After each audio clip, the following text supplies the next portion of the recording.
The best compact phones of 2025 have already received half a year of updates. That would be the Samsung Galaxy S25, iPhone 16 Pro, Pixel 9 Pro, and Xiaomi 15. The Galaxy is the smallest of the bunch and the lightest. It has 3 cameras like all the other phones in this video, including a telephoto lens. The iPhone 16 Pro is the best compact iPhone right now, but it is heavier with better camera hardware than the S25 and also a more expensive price tag. The Pixel 9 Pro is a great deal these days. I found it as low as €600.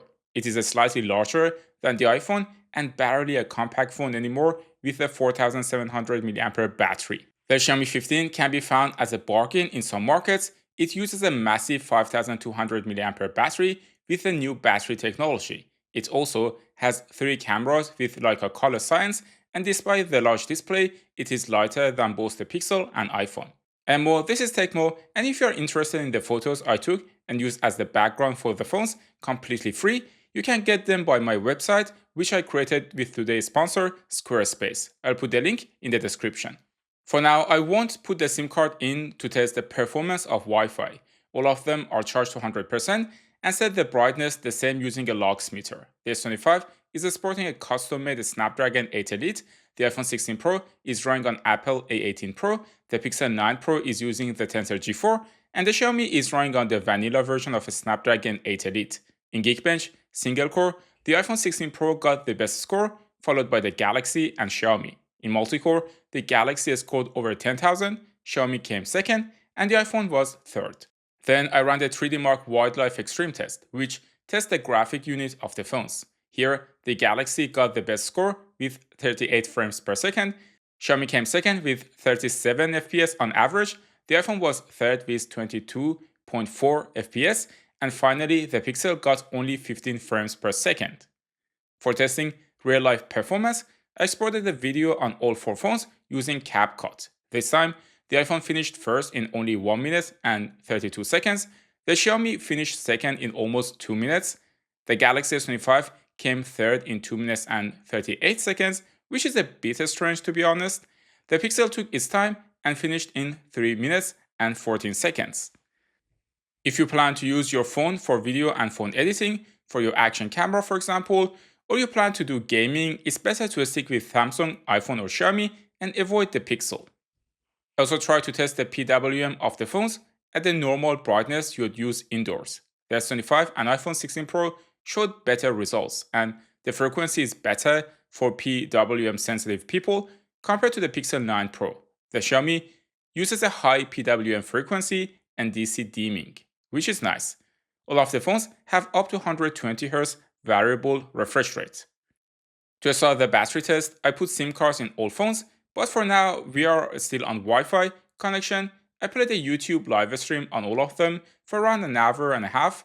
By the end of this part of the test, the S25 was at 84%, the iPhone at 92%, the Pixel at 82%, and the Xiaomi at 84%. Usually, the iPhone loses the first few percent later than the others.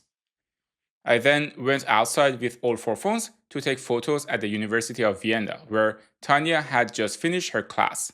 For the sake of comparison, this is Tanya on the Sony Cinema camera, with colors being processed as accurately as possible.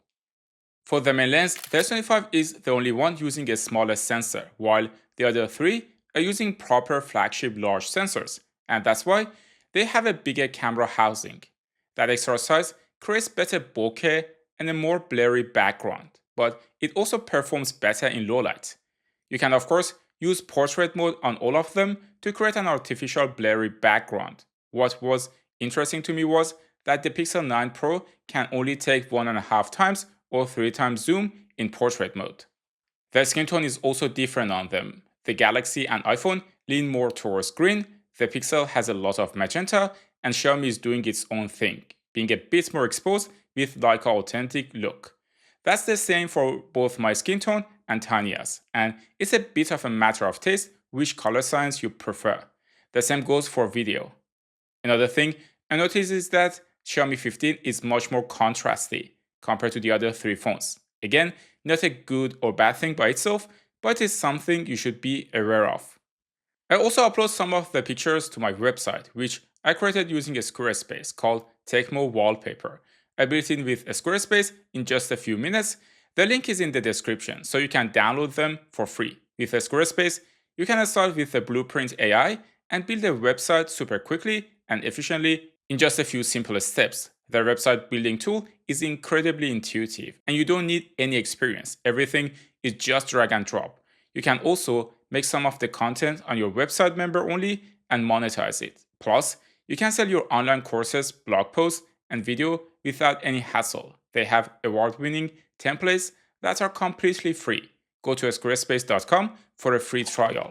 And when you're ready to launch, go to squarespace.com/Tecmo to save 10% off your first purchase. You're gonna love it.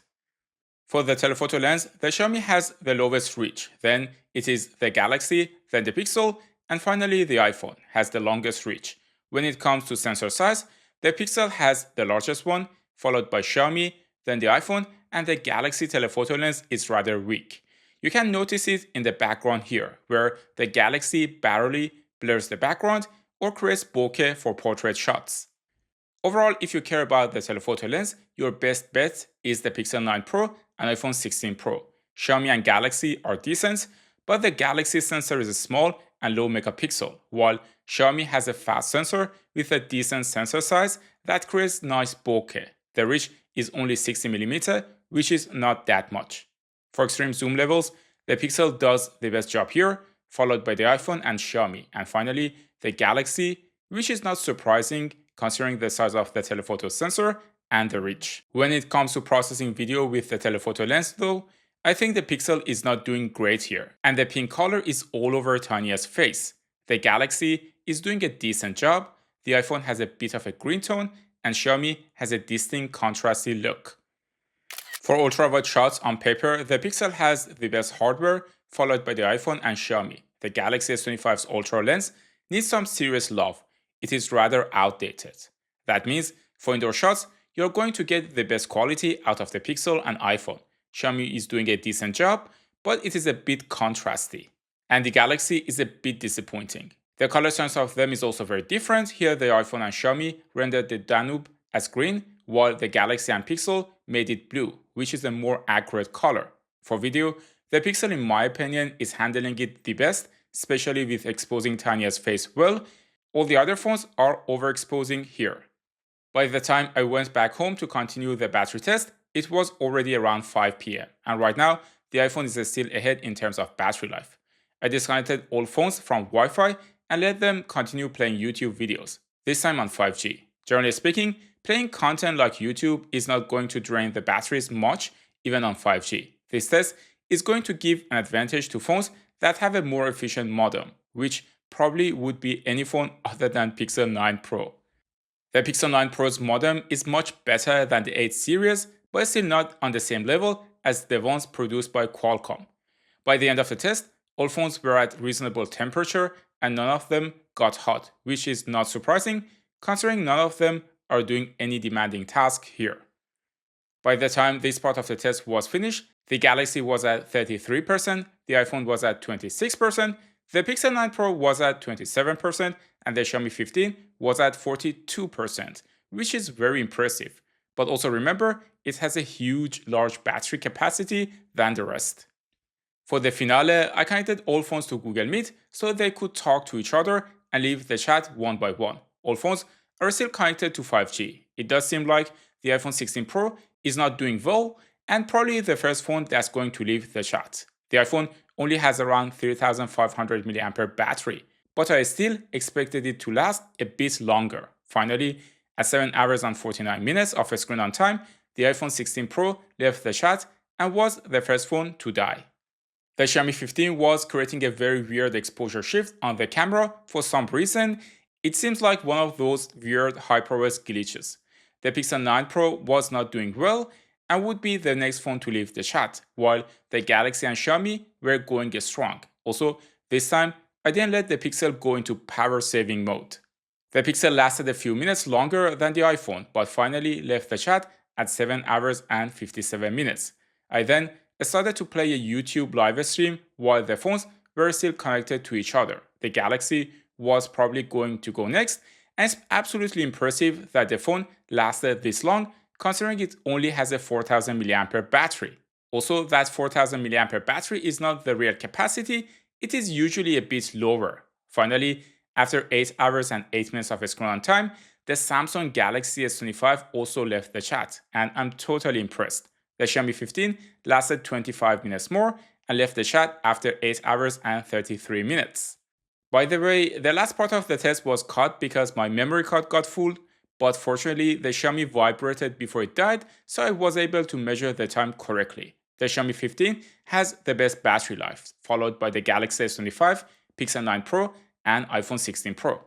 Overall, the Galaxy S25 is the lightest phone among them. It has the worst camera hardware though, but the battery lasts longer than the iPhone and Pixel despite its small size. One UI is a pleasant version of Android and gives you a lot of features. The Pixel 9 Pro's battery is also disappointing despite the massive battery on the back, which also makes the phone heavy. The camera hardware is great and the phone offers a vanilla Android experience, which a lot of people prefer. On the other hand, the performance is not that great.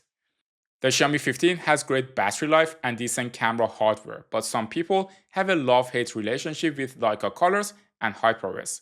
If you're in the market where you can get it for cheap, definitely go for it. Generally, for iPhone users, just get the iPhone 16 Pro. If you're an Android user and want to prioritize weight, get the S25.